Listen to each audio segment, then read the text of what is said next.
ಕುದೂರು ನ್ಯೂಸ್ಗೆ ಸ್ವಾಗತ. ನಾನು ನಿಮ್ಮ ಸುದ್ದಿ ಮಿತ್ರ ಕುದೂರು ಮಹೇಶ್. 2020 ಡಿಸೆಂಬರ್ 27ರಂದು ಗ್ರಾಮ ಪಂಚಾಯಿತಿ ಚುನಾವಣೆಗಳು ನಡೆದು ಇಂದಿಗೆ 1 ವರ್ಷವಾಗಿದೆ. ಮಾಗಡಿ ತಾಲೂಕಿನ ಪ್ರತಿಷ್ಠಿತ ಗ್ರಾಮ ಪಂಚಾಯಿತಿ ಕುದೂರು ಗ್ರಾಮ ಪಂಚಾಯಿತಿಯಲ್ಲಿ ನಡೆದಂತಹ ಚುನಾವಣೆ ಪ್ರಕ್ರಿಯೆ ಹೇಗಿತ್ತು ಎಂಬುದನ್ನು ಈ ವರದಿಯಲ್ಲಿ ನೋಡೋಣ. 2020 ಡಿಸೆಂಬರ್ ತಿಂಗಳಲ್ಲಿ ನಡೆದಂತಹ ಗ್ರಾಮ ಪಂಚಾಯಿತಿ ಚುನಾವಣೆಯಲ್ಲಿ ಮಾಗಡಿ ತಾಲೂಕು ಕುದೂರು ಗ್ರಾಮ ಪಂಚಾಯಿತಿ ಇತಿಹಾಸದಲ್ಲೇ ಮೊಟ್ಟಮೊದಲ ಬಾರಿಗೆ ಒಟ್ಟು 106 ಅಭ್ಯರ್ಥಿಗಳು ನಾಮಪತ್ರಿಕೆಯನ್ನು ಸಲ್ಲಿಕೆ ಮಾಡಿದ್ದರು. 106 ಅಭ್ಯರ್ಥಿಗಳು ನಾಮಪತ್ರಿಕೆ ಸಲ್ಲಿಕೆ ನಂತರ ಡಿಸೆಂಬರ್ 19ರಂದು 27 ಅಭ್ಯರ್ಥಿಗಳು ನಾಮಪತ್ರಿಕೆಯನ್ನು ಹಿಂಪಡೆದುಕೊಂಡರು. ಕುದೂರು ಗ್ರಾಮ ಪಂಚಾಯಿತಿಯ 24 ಸ್ಥಾನಗಳಿಗೆ ಒಟ್ಟು ಅಂತಿಮವಾಗಿ 79 ಅಭ್ಯರ್ಥಿಗಳು ಕುದೂರು ಗ್ರಾಮ ಪಂಚಾಯಿತಿ ಚುನಾವಣೆಯಲ್ಲಿ ಸ್ಪರ್ಧೆಯೊಡ್ಡಿದ್ದರು.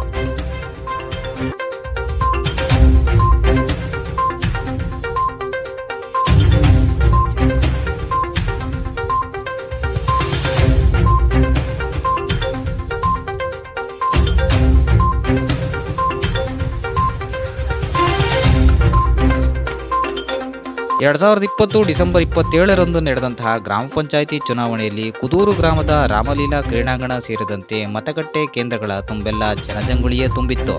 ಮತದಾನ ಪ್ರಕ್ರಿಯೆಯನ್ನು ವೀಕ್ಷಿಸಲು ರಾಮನಗರ ಜಿಲ್ಲಾಧಿಕಾರಿಗಳು, ಮಾಗಡಿ ತಾಲೂಕಿನ ತಹಸೀಲ್ದಾರರು ಸಹ ಕುದೂರಿನ ಮತಗಟ್ಟೆ ಕೇಂದ್ರಕ್ಕೆ ಭೇಟಿ ನೀಡಿದ್ದರು.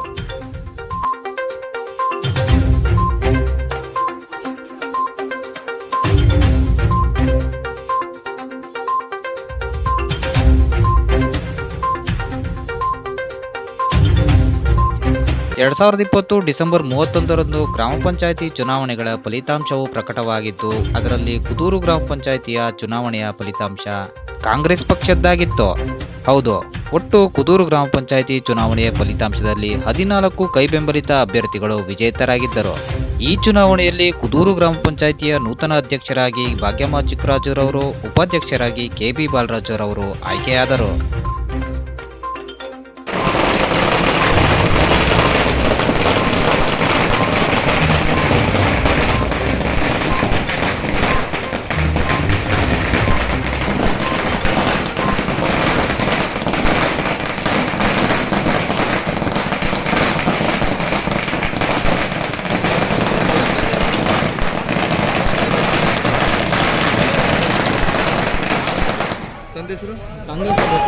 ತಂದೆ ಹೆಸರು ಗೊತ್ತಿಲ್ಲ.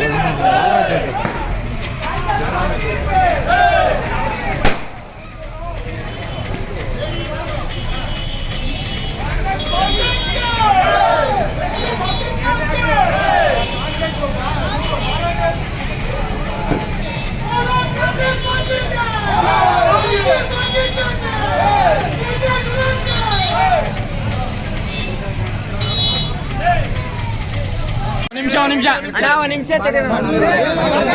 ಮಾತಾಡಿ.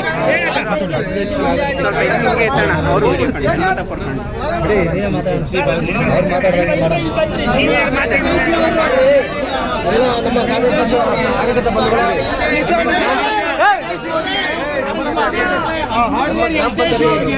ನೂತನವಾಗಿ ಆಗಿದಂತ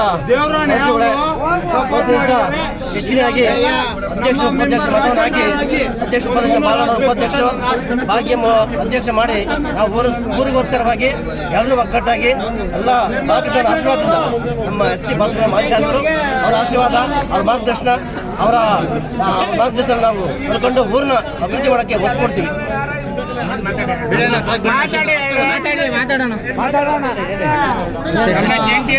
ನಮ್ಮ ಕುದೂರು ಗ್ರಾಮ ಪಂಚಾಯಿತಿಯಲ್ಲಿ ನೂತನವಾಗಿ ಆಯ್ಕೆಯಾಗಿರುವ ನೂತನವಾಗಿ ಆಯ್ಕೆಯಾಗಿರುವ ಅಧ್ಯಕ್ಷರು ಉಪಾಧ್ಯಕ್ಷರಿಗೆ ಅಭಿನಂದನೆ ಹೇಳ್ತಾ, ನಮ್ಮ ಪಂಚಾಯತಿನಲ್ಲಿ ಏನಾಗಬೇಕಾಗಿದೆ ಕೆಲಸ ಕಾಮಗಾರಿಗಳನ್ನ ನಾವು ಎಲ್ಲ ಸದಸ್ಯರ ಜೊತೆ ಒಗ್ಗೂಡಿ ಒಗ್ಗಟ್ಟಿನಿಂದ ಅಭಿವೃದ್ಧಿ ಪಡಿಸ್ತೀವಿ. ಪಂಚಾಯತಿಗೆ ಏನು ಮೂಲಭೂತ ಸೌಕರ್ಯ ಬೇಕು, ಏನು ಬೇಕು ಎಲ್ಲ ಸರ್ಕಾರದ ಮಟ್ಟಿಗೆ ಒಗ್ಗಟ್ಟಾಗಿ ಹೋಗಿ ಈ ಸರ್ಕಾರದಿಂದ ಅನುದಾನಗಳು ತಂದು ಮಾದರಿ ಪಂಚಾಯತಿ ಮಾಡಿ ಜನಸಾಮಾನ್ಯರಿಗೆ ಪಂಚಾಯತಿಯಲ್ಲಿ ಯಾವುದೇ ತೊಂದರೆ ಆಗದಂಗೆ ಅವರಿಗೆ ಕೆಲಸ ಮಾಡಿಕೊಡ್ತೀವಿ ಅಂತೇಳಿ ಈ ನಿಟ್ಟಿನಲ್ಲಿ ಹೇಳಿ ಈ ಮಾತು ಹೇಳ್ತೀನಿ.